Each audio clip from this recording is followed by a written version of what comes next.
With YouTube attacking alternative media, please consider supporting the channel via Patreon for just $1 per month. Link below.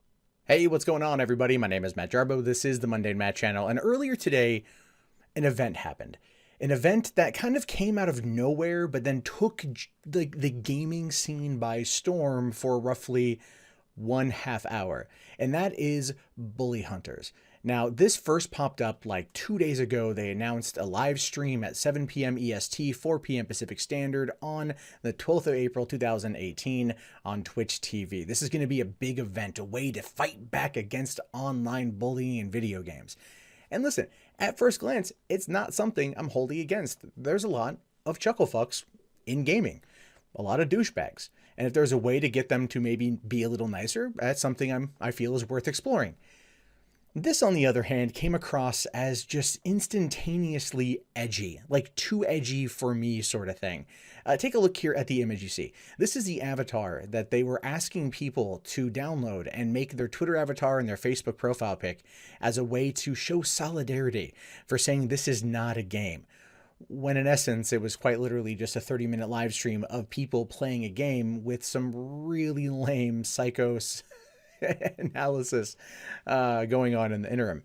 So taking a look here just at the website, because the website itself is as cringy as you might think. What we can see is that BullyHunters.org is a collective of gamers, brands, and organizations fighting to eliminate in-game harassment.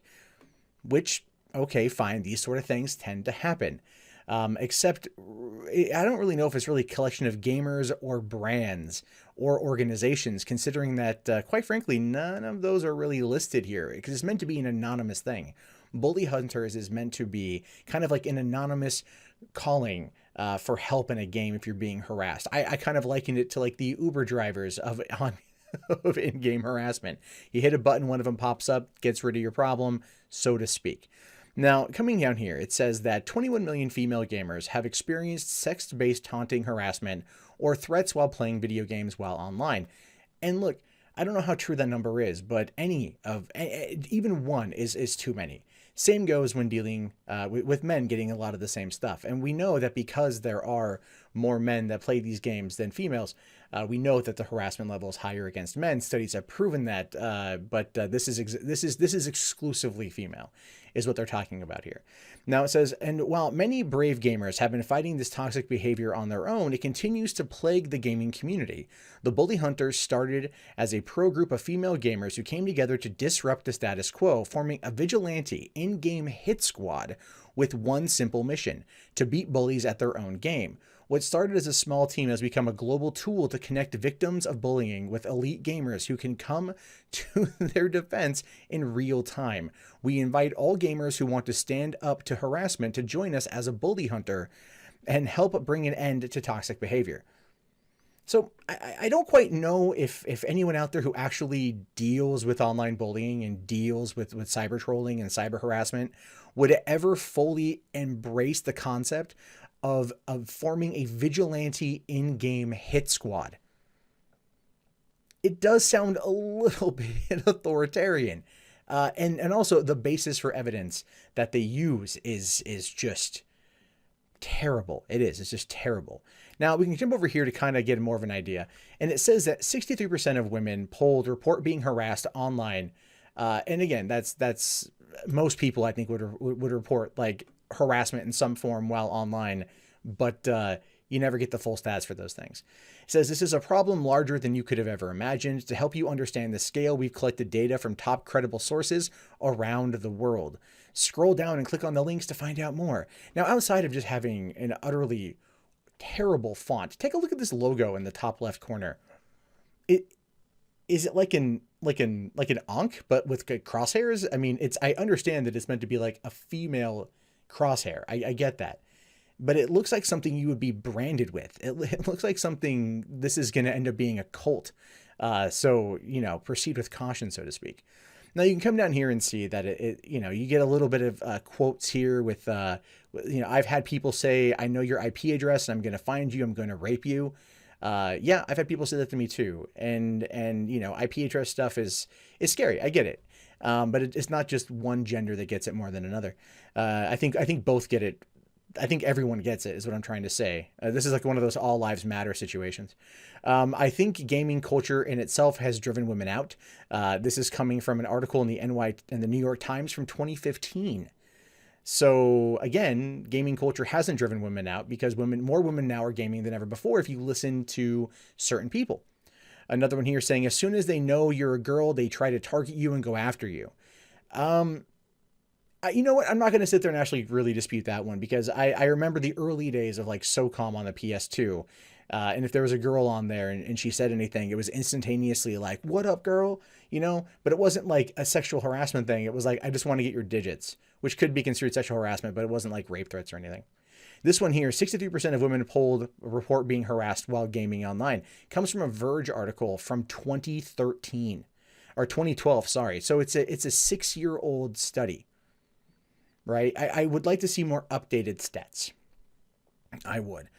But here's the interesting thing. So you go through all this and they just try to, you know, like show you this weird kind of pseudo 4chan anonymous situation. And if you watch the event itself, they show you a couple shots of the elite pro CSGO players and they're women wearing black hoodies huddled in front of computer screens. We can't see their face. And I'm pretty sure one of them was a guy, but they showed you that only once during the live stream. But it was hosted by Natty Casanova here, otherwise known as Zombie Unicorn, and she is a Twitch streamer. She has got 96,000 followers. She is a well-known entity, and she's out there trying to stop against online harassment in games. Now, people, of course, when this sort of thing happens, are going to dig through her past. They're going to dig through whatever they can in order to, I guess, discredit her. And there were some tweets that have now been deleted. I couldn't find even an archive of them. So there's that. It says here, she says here to somebody else, you're actually a fucking moron. It's reality TV. No vag was thrown. LMAO. You really are just a fucking insensitive cunt. Bye, bitch. So in the examples, the two examples they showed, one guy says, I'm going to rape you. I can't believe how big your tits are. I know where you live. And those are comments that were used to then summon a bully hunter and you know, and go in there and eliminate him. Where here she says, you know, she's calling someone a cunt. And then also the rest of these conversations they show here too. Here's an exchange. I'm assuming these are legit. These are from December of last year, because it'd be hard to, I think, fake all these. And she said, well, it made you seem like a massive cunt. And then also says here, holy shit, you couldn't be more wrong, you stupid cunt. So it does appear that that Natty Casanova here, Zombie Unicorn, has a bit of love of the word cunt, and that's fine. You know, I want to just quickly say, people say dumb shit on Twitter. They don't always mean it. They don't always stand by it, and people can, in fact, grow. And in this situation, there's not an acknowledgement of past words that were said, nor an apology. I have said things on Twitter that I have since apologized for. Things I said years and years and years ago, I've apologized for. It happens. I'm not against forgiving somebody in that particular situation. I just find this to be relatively interesting.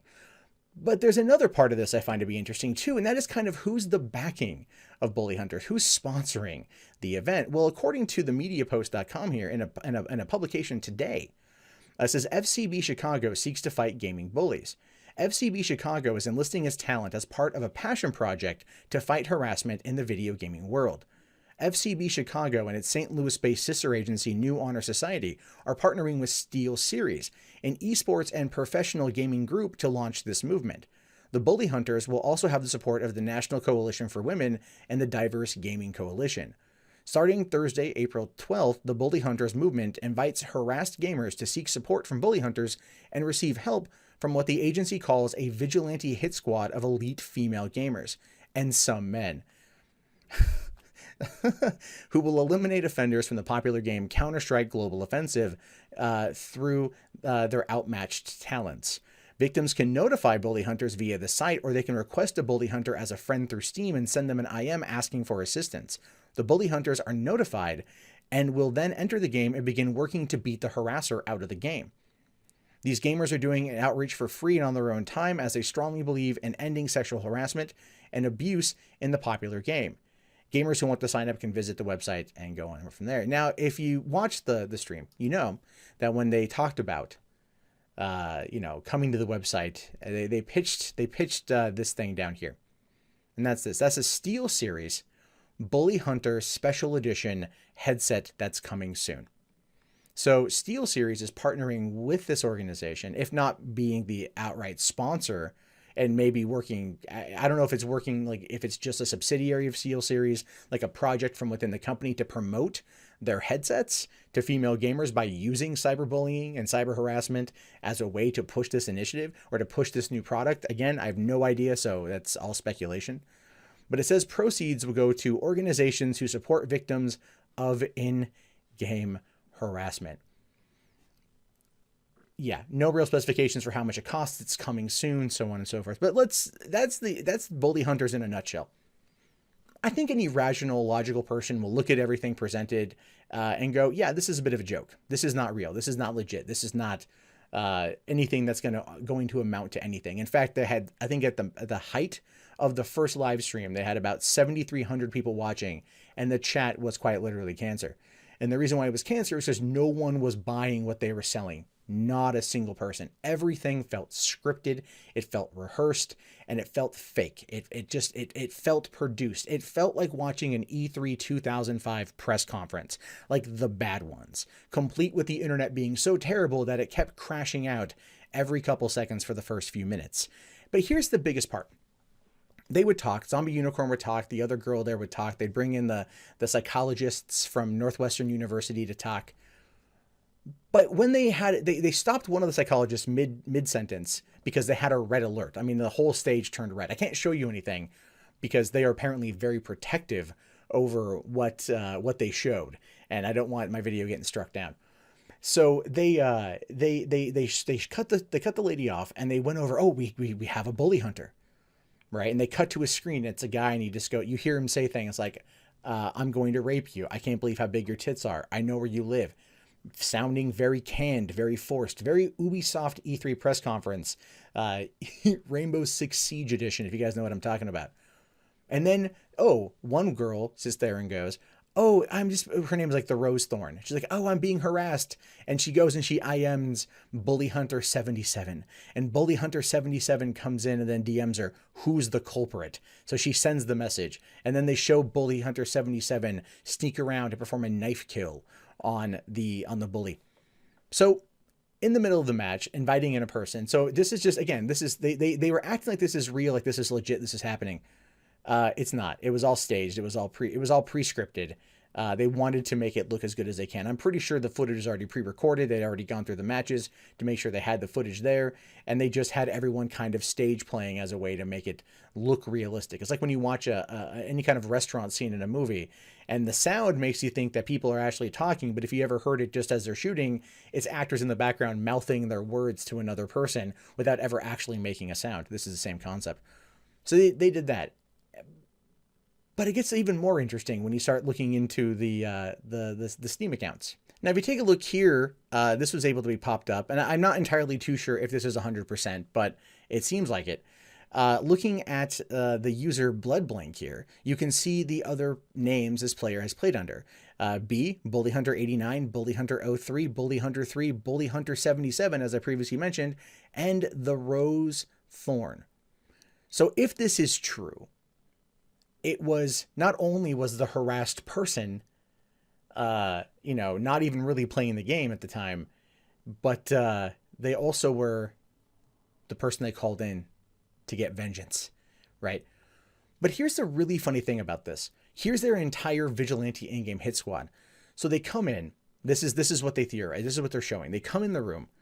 They say, who's the target, right? Who's the bully? And the person goes, that one over there, and they say a name. Then that bully hunter goes and kills them and then puts out a link to bullyhunters.org saying bully hunting or that bullying is not okay. And then they leave, right? They sneak in, they take them out one time, and then they go. And I'm like, what is that going to do to solve or fix anything, right? Oh, you lose out on a match. Okay. Well, there are multiple rounds in the match. So unless it's consistently going to be targeting that person and killing them over and over and over again, and so they just rage quit, which I personally thought was the goal in the first place, what does it do? Oh, they got killed one time. Okay, well, are they going to leave the room? No. Are they going to feel bad about what happened? Probably not. right? But if it's elite female CSGO players that are coming in there in order to, track them down and take them out, you figure they would grief them for a while. That would be the entire point, would be to grief them until they stop saying horrible, crappy things. But if it's just a one and done scenario, it's not going to stop or fix anything. So the only way I can really summarize the 30-minute stream for Bully Hunters is that, for one, it's a joke. 2, it's product placement. And 3, this feels like Anita Sarkeesian activism. This feels like Zoe Quinn style activism. I would not be surprised if, based upon the backlash from this absolute shit show, if Zoe Quinn's Crash Override doesn't try to find a way to cozy up to this, to partner up with this. I understand the idea behind wanting to stop online bullying and online harassment, and I'm not against it. This is not the way. This is really not the way. We have seen more success come out of stories of people who engage with the harasser and just go like, so what's wrong? What, talking with them like humans. And that ultimately leads to, that might lead to a conversation, which then could lead to some form of resolution. You find that would be a better course of action. Just going in there as a vigilante hit squad in CSGO to track somebody down and take them out one time is the most ineffective thing I have ever heard. Reporting that person to Steam would probably yield a better overall result than whatever this costs to make, which, from the look of the set, regardless of how cheap it is, the website, the merchandise, all that jazz, probably a pretty penny. And if it's going to be a subsidiary initiative for SteelSeries, I really hope you guys kept the receipts, because this is going to be a huge write-off for next year because of how badly it's going to tank. But I want to know what you guys have to say about this. Do you think this is just a game, or this is not a game? Is this stupid? Is this good? What are your thoughts? Let me know in the comments below.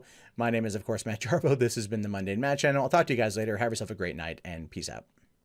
Hey, thank you very much for watching the video. Be sure to hit that subscribe, click on that bell, and follow me on social media. It's the best way to stay up to date on all things Mundane Matt, as well as check out 3 Buck Theater and the Russell podcast, streaming Sunday through Thursday, 9:30 p.m. on russell.net. Thanks very much and have a great day.